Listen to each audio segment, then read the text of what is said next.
So now let's start understanding the break-even point. So first thing we want to understand is what is a break-even point.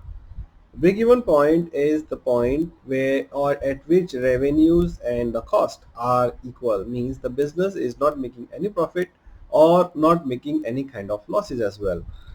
The revenue is just equal to recover your variable cost and fixed cost. Revenue above the break-even point will result in a profit, while the revenue below break-even point will result in a loss to the business. Businesses sometimes run below break-even point for a short period of time and then they bounce back to go in the above break-even point levels. So on an average, they remain profitable. Any business which is running for a longer period of time below the break-even point may not find it sustainable for their businesses. So the point can be measured in terms of output, means the quantity sold, or it can be result into a revenue dollars, that what is the minimum level of revenue that the businesses should be earning. So this is or it can be both levels. Break-even point usually are very simple to calculate when you are selling only one type of product and are fairly easier to segregate the cost. Well, it can become a bit complicated when you are selling multiple products or different products at the same time. Now let us understand why we should calculate the break-even point. So break-even points represents a reality check for the businesses if to the level of revenues that are required to remain profitable, reasonable or not. Should the business continue to run when the businesses are not able to reach the break-even points or break-even points are very high. Break-even points can bring lower or higher depending on how we structure the business model. So when we are learning the break-even point equation, we will be understanding in more details and critical analyzing the break-even points. What is the optimum level of variable and fixed cost based on the market conditions? So the cost are two type of costs every business is running. We will be looking at it in the bit, and there are different break-even points based on different business levels. So it's up to the business to choose what kind of business model it should be taking or it should be following, considering the break-even points at each different model and then comparing it with the market situation. If there are a lot of competition, then a lower break-even point would be ideal, because you are not sure if you will be able to beat your customers and the business will be divided among many of them. But if there is no competitor in the location or in your business, then even a high break-even point is sustainable, because you are sure of the demand. Now, it's very important to understand that the higher break-even points results in a huge profit beyond the break-even point, because usually the fixed costs are all recovered, while the lower break-even points usually does not guarantee a high profitability. So we will look at it and understand it even more details when we look at the fundamental terms that we are going to use in calculating the break-even points. So let's review some of the terminology. What are the costs? Revenue is pretty simple. It's usually the quantity multiplied by the average sales price of the business.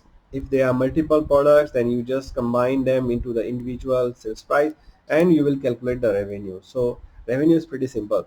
What is the cost? So the cost are four type of cost that you will see. One is fixed cost, variable cost, mixed cost, and semi-variable cost. So let's look at one of all of these terms in a bit more detail. So fixed costs usually are the costs that do not change with with the change in the total volume or product sold. So these costs remains the same. An example of these costs might be the CEO salary, might be the factory manager salary, might be the outlet manager salary, the executive chef, rental of your restaurant or factory or any other production facilities that you are running, your warehouse, your shopping complex, your fixed furniture cost. those costs remains fixed whether you are selling one quantity or you are selling 20 quantity or 100 quantity. They do not change. In real world there are certain costs which are really fixed and they don't change, but many other costs nowadays are blended as so that at after a certain level of volume they tend to change, they tend to have extra impact and very significant impact on the businesses. So business need to understand what are their fixed costs, generally the fixed cost, because they will not change. So the break even, our target is to recover all those fixed costs by selling more and more products. Variable costs are those which are changing directly in proportion to the volume. So you are selling, like for example, food cost in your outlets. So recipe remains the same. You sell one product, two product, 10 product. The cost of food cost will increase in the similar proportions. Usually it's 25 to 30% in hospitality. So any time you get extra money, your food cost will increase in the similar proportions. In real world it doesn't happen, especially in manufacturing concerns. The variable cost may not always change in the same proportion as the volume change, because there are uncertain factors and there are many other factors which affect the variable cost. For example, when you are producing or when you are making any new menu or single dish, the wastage may be much higher when you are making for five people. So the cost when you are making it for five portions may be lower than when you are making it only for one person or two person. So the variable cost may change. But in the retail sector, when the cost of trading is there, then normally the break even, the variable cost remains the same. The cost of material that you have bought will remain the same for trading. For businesses, variable cost may change when you are producing a larger volume for to get the economies of scale. But let's look at the complications for a later discussion. For the time being, just assume that variable costs are which are changing in the similar proportions as the volume change. May not be 100% same, but largely the same. Then you have mixed cost. These costs are a combination of fixed and variable cost, and they will be, some part of the cost will be fixed and some part of the cost will be variable. Then you semi variable costs are those which change with the volume but not in a direct proportion. So they are variable cost, they will, there's no fixed component, but those will not change significantly as the volume of the business increase. For example, the electricity or other water consumption, those may not change in the same proportion when you are selling the products. Mixed costs usually are, they are partly fixed, partly rental. For example, if your rental is fixed for and plus the plus commission on your total sales, it becomes a mixed cost. The cost, the whether they are going to be fixed or variable, depends on business to business. So you have to really see what is the cost for your particular business. Some businesses are, even the labor cost is usually considered as fixed cost, apart from the rental and electricity or other aspects.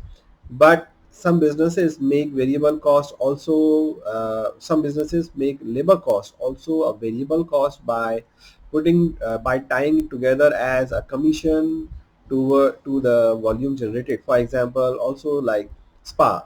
So when you are not paying a fixed salary to your masu, you are paying a commission, so they become a variable cost. But for other business which is paying a fixed salary to their masu, it becomes a fixed cost for them.